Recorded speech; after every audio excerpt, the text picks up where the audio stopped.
চলে এসছে মনে হয়। ইনশাল্লাহ দ্রুতই ফিরে আসব। সাক্ষাৎকারে আপনাদের স্বাগতম। আজ আমাদের সাথে যিনি রয়েছেন তিনি বাংলাদেশের রাজনীতির সবচেয়ে আলোচিত ব্যক্তিত্ব। দীর্ঘ 17 বছর নির্বাচনে থেকেও তিনি বাংলাদেশের প্রধান একটি রাজনৈতিক দলকে নেতৃত্ব দিয়ে গেছেন এবং বাংলাদেশের রাজনীতিতে সবসময় একজন গুরুত্বপূর্ণ চরিত্র হিসেবে থেকেছেন। 2008 সালে নির্বাচনে যাবার পর এই প্রথম তিনি গণমাধ্যমের মুখোমুখি হয়েছেন। আমাদের সাথে রয়েছেন বিএনপির ভারপ্রাপ্ত চেয়ারম্যান তারেক রহমান। বিবিসি বাংলার সাক্ষাৎকারে আপনাদের সাথে রয়েছি আমি মীর সাব্বির, আমার সাথে রয়েছেন সহকর্মী কাদির কল্লোল। তারেক রহমান, আপনাকে অনেক ধন্যবাদ বিবিসি বাংলার সাথে যোগ দেবার জন্য। আপনাদেরকে অনেক ধন্যবাদ আমাকে কথা বলার সুযোগ করে দেওয়ার জন্য। প্রথমে জানতে চাই আপনি কেমন আছেন, আপনার সময় কেমন যাচ্ছে? আলহামদুলিল্লাহ, আমি শারীরিকভাবে ভালো আছি। সময় তো স্বাভাবিকভাবে ব্যস্তই যাচ্ছে সময়। ফিজিক্যালি হয়তো আমি এই দেশে আছি, বাট মন মানসিকতা সবকিছু মিলিয়ে তো আমি গত 17 বছর ধরে বাংলাদেশেই রয়ে গিয়েছি। আমরা এমন একটা সময় আপনার সাথে কথা বলছি যখন বাংলাদেশ ইতিহাসে একটা গুরুত্বপূর্ণ সন্ধিক্ষণে দাঁড়িয়ে আছে বললে ভুল বলা হবে না। 2024 সালে একটা ঐতিহাসিক গণ অভ্যুত্থানের মধ্য দিয়ে আওয়ামী লীগ সরকারের 1.5 দশকের শাসনের অবসান হয়েছে। আর কয়েক মাসের মধ্যেই বাংলাদেশ একটি নির্বাচনের দিকে এগিয়ে যাচ্ছে। এর মধ্যে আপনি আপনার অনেক দলীয় অনুষ্ঠানে আপনি যোগ দিয়েছেন, কথা বলেছেন, নিয়মিতই কথা বলে যাচ্ছেন, কিন্তু গণমাধ্যমের সাথে আপনি এই দীর্ঘ সময় কথা বলেননি। এতদিন ধরে আপনি কথা বলেননি কেন? ব্যাপারটা বোধহয় এরকম না, ব্যাপারটা বোধহয় একটু ভিন্ন। আসলে আমি কথা ঠিকই বলেছি। আমি দীর্ঘ 17 বছর এখানে আছি এই দেশে প্রবাস জীবনে।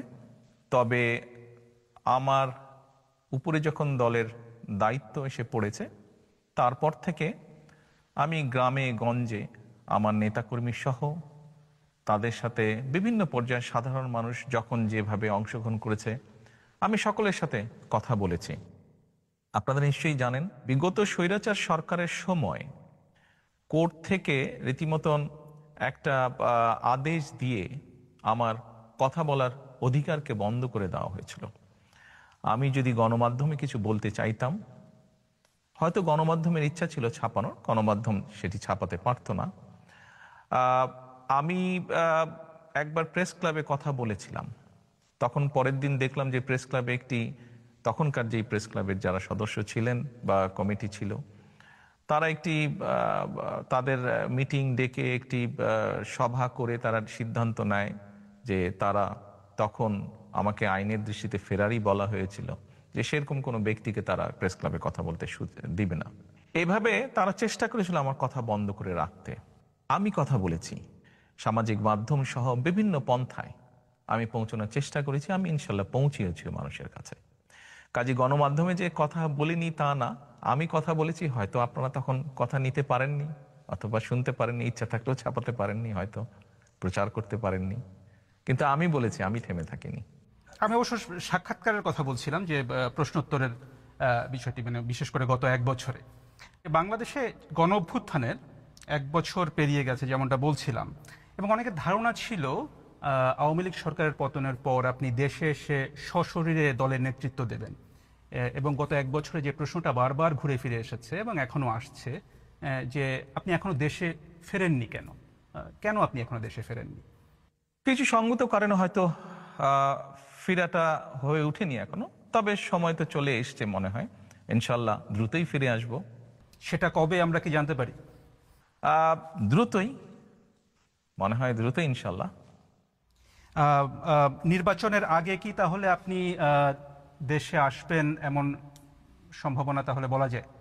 রাজনীতি যখন করি, আমি একজন রাজনৈতিক কর্মী হিসেবে স্বাভাবিক নির্বাচনের সাথে রাজনৈতিক দল, রাজনৈতিক কর্মীর একটি ওতপ্রোত সম্পর্ক। কাজেই যেখানে একটি প্রত্যাশিত, জনগণের প্রত্যাশিত নির্বাচন হবে, সেই নির্বাচনের সময় কেমন করে দূরে থাকব? আমি তো, আমার সর্বোচ্চ চেষ্টা থাকবে, ইচ্ছা থাকবে, আগ্রহ থাকবে সেই প্রত্যাশিত নির্বাচন জনগণ চাইছে, সেই প্রত্যাশিত নির্বাচন যখন অনুষ্ঠিত হবে জনগণের সাথে, জনগণের মাঝেই থাকবো ইনশাল্লাহ। একটা বিষয় যেটা আপনার দল থেকে দলের নেতাদের কেউ কেউ কখনো কখনো বলেছেন যে একটা নিরাপত্তার শঙ্কার কথা বলেছেন আপনি না আসার পেছনে। আপনি কি কোনো ধরনের শঙ্কা বোধ করেছেন এর মধ্যে? আহ, বিভিন্ন রকম শঙ্কার কথা তো আমরা অনেক সময় বিভিন্ন ব্যক্তির কাছে তো শুনেছি, সরকারেরও বিভিন্ন ব্যক্তির কাছ থেকেও তো অনেক সময় অনেক শঙ্কার কথা আহ, বিভিন্ন মাধ্যমে বিভিন্ন মিডিয়াতে প্রকাশিত হয়েছে। জুলাই গণ অভ্যুত্থানের প্রসঙ্গে একটু আসি। জুলাই গণ অভ্যুত্থানে আপনার ভূমিকা নিয়ে অনেক আলোচনা আছে। এটি মোটামুটি সব পক্ষই স্বীকার করে যে সেই সময়ে আপনার একটা সক্রিয় ভূমিকা ছিল। আবার আপনার দলের কোনো কোনো নেতা বা সমর্থক তারা এই অভ্যুত্থানের আপনাকে একমাত্র মাস্টারমাইন্ড হিসেবে আখ্যা দিয়েছেন।